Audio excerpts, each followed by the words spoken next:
working with those companies in order to get them rated. I'm sure you're wondering, and so I will give a refresher, although we will leave some documentation with you as to what the rating system is. It's basically a system where we are looking at the evolving patterns of corporate governance in our listed companies, and it's a three-part system. The first part of it is a self-assessment where the company itself on various aspects of governance, and that questionnaire is very, very thorough and really goes through all the things that one would expect an appropriately governed company to have. The next part of it, which I think is the part that has had more prominence in the press, is the part to do with the FACT, what we call the FACT. And the FACT is an acronym for the Fiduciary Assessment Certification Test, which is one that is taken by the directors of the company. And that is something that tests the knowledge of the directors with respect to the fiduciary responsibilities that they have towards the company. And the last part of it is an assessment where what we're looking at there is what the company does in relation to others. And so it's a verification that is based on the stakeholders of the company, those stakeholders being stakeholder groups like their suppliers, their employees, and what have you, depending on what type of company it is. And based on the assessments in these three categories, again, the self-assessment, the FACT, and the third stage, which is the one that you do with the stakeholders, we then have a rating that is a weighting based on those three assessments.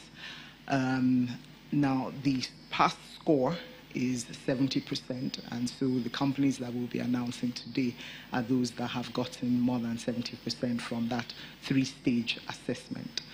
It is important, I think, at this point to state that we see corporate governance as an evolving matter for companies. And so while we will announce some companies today, and obviously they have done a lot of work to get to this point, and they're companies that we're very, very proud of, we think that we should not, in that same frame, forget that corporate governance is a continuum, and it's something that companies keep on aspiring to. And and you don't have any perfect company, but we also don't take the view that there's any company that is totally imperfect and unable to be appropriately governed. Where there's the will and there's a way. And I think there are very bright lines around the kinds of codes that we have, such as the SEC code and the different sectoral codes. There's also some direction that you can see from the listings rules, as well as various rules and regulations that apply to various companies. And so we welcome you on this journey with us. In February, we will be having a ceremony where we will be celebrating these companies as well as the directors. You recall that I spoke about the FACT, which is the second stage. The directors who passed the FACT also deserve to be celebrated, because it's not an easy test, and not an easy fit at all. As a compulsory, independent, external review. So that is the process that has been adopted. So it's not just self-assessment by the companies, but these self-assessments have also been independently reviewed by assessors, and in certain cases it improved their score. In certain cases the score was then reduced based on the discussion between the assessors and the companies, and is based on objective fact. In the self-assessment, it's not just yes or no, I've attained, I haven't attained. It includes where will we find the evidence of your compliance. So it is the evidence, the quality of evidence of the compliance, of the attainment, that the external verification focuses on.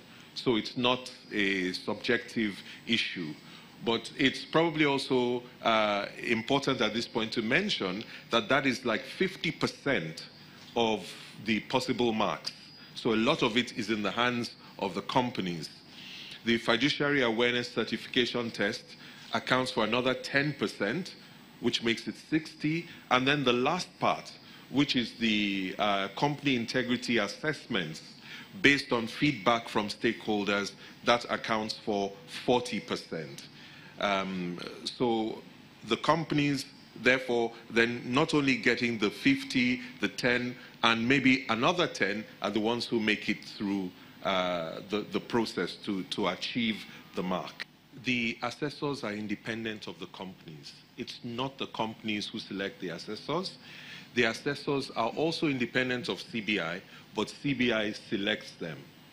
They select them, but carefully check that, and also ask them to make declarations about which of the listed companies they have any business with. So we check for conflicts of interest, which, apart from their own capacity to assess, and the assessment, as I mentioned, is a simple thing. The companies declare where we should find evidence of their compliance.